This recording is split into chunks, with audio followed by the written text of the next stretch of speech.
we always did math together. Yeah. And then you went away to college, and then you came back, and you needed a job. But more importantly, hopefully something about what I do appealed to you. Yeah. What appeals to you?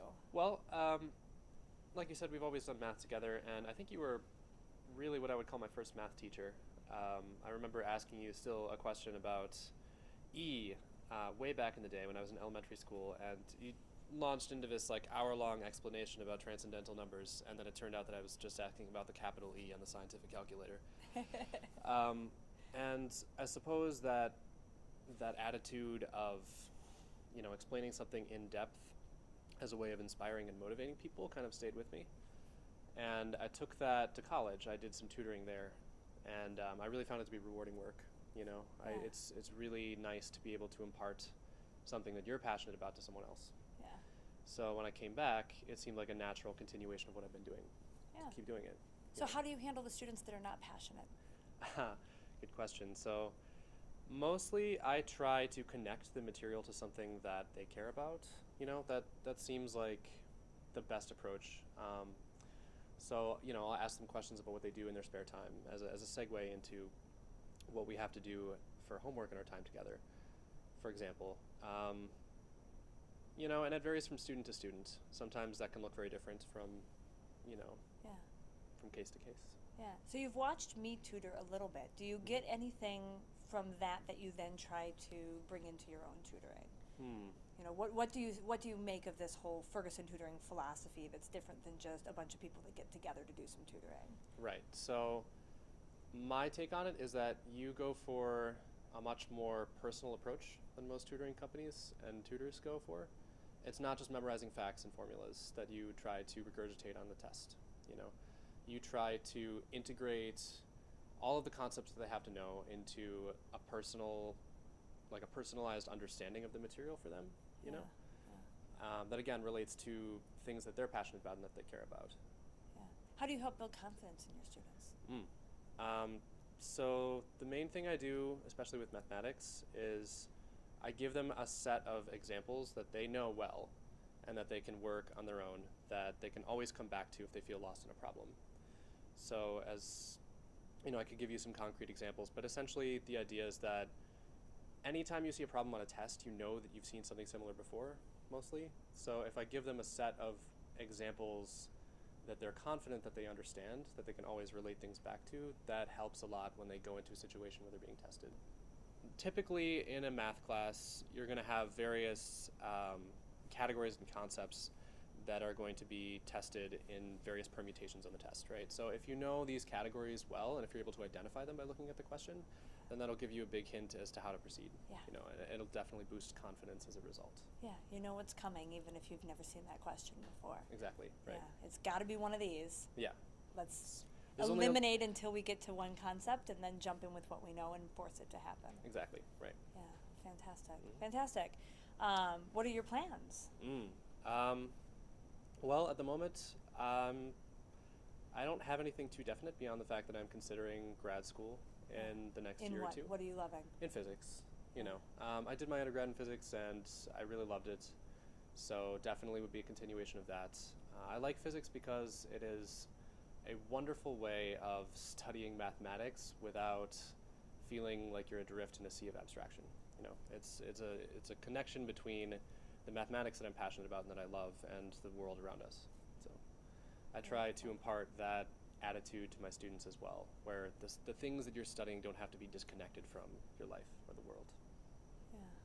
What do you think are some of the things that you see reoccurring in your students, some of the things that are must be the hardest things to do in a classroom setting? So I have my short list, right? These are the 3 things that are darn near impossible to do in a classroom setting, and that's what I'm going to focus on as a tutor. The student may not ask me directly for this help, but I know to focus on it. What would you say your short list is? Well, study skills is always at the top of that list because they're so different from student to student.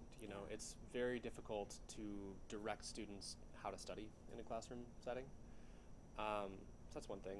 I guess another would be the confidence building you were talking about. Again, because it's so personal, it's very difficult to explain concepts in a way that's going to click with each student. I mean, you can present the material, again, just as a list of categories of knowledge that you're supposed to know, but the way that you present it doesn't guarantee that every student is going to, it's going to click with all of them, you know.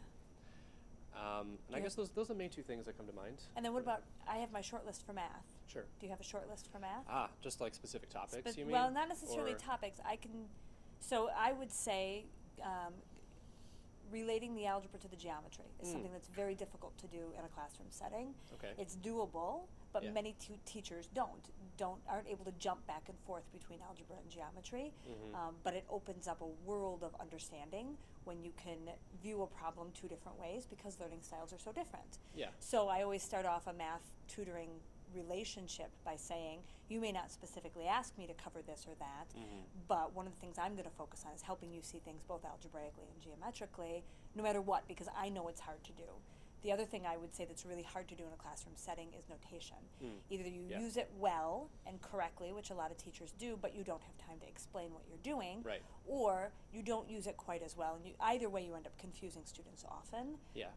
So in my mind, notation and algebra and geometry are high on the math list of my students may not ask for it, but I'm absolutely going to bring it to every tutoring session. You know to cover it because well, I yeah. know it's not going to be covered well in class. Is there something in physics that's like that? Well, in any subject I tutor, one of my most frequently used phrases is draw a picture, Yeah. please. And that kind of connects back to with what you were saying about algebra and geometry, you know. Same in test prep. Essentially, every word problem that I encounter, I encourage my students to draw a little sketch right next to it because it helps you to parse what the question is asking. Yeah.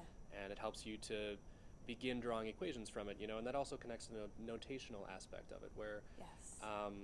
if you have like a well-designed, not necessarily well-drawn, doesn't have to be a work of art, but Right. a well-designed and conceived picture or diagram, it helps you to identify at least what the equation should be about. Well, it helps you create a plan. Yeah, it does, you know, and one thing I'll do in connection with this is, as an intermediate step, if you draw an equation just involving words, you know, My like... math glish. I call it math yeah, glish. Like Right, yeah. math Exactly, glish. right. So Math and English.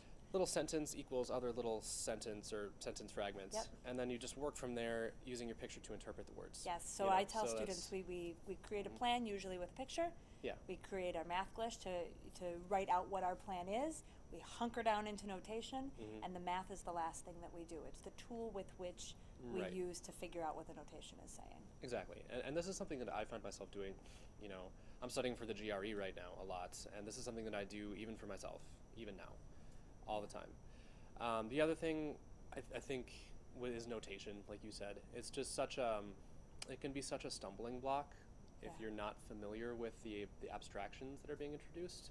But on the other hand, if you understand it well, then it can be a real guide as to how to solve a problem. Yeah. You know, the notation in which it's expressed usually tells you some hint as to Exactly how what to proceed, do. you Yeah. know. Yeah. And to give a concrete example, a lot of students really find themselves hating the Leibniz notation in calculus, Yeah. but I love it because it's so concrete. It Yeah. tells you exactly what the concepts are supposed to mean, Yeah. which is a real help if you understand it well. Yeah. Fantastic. Mhm.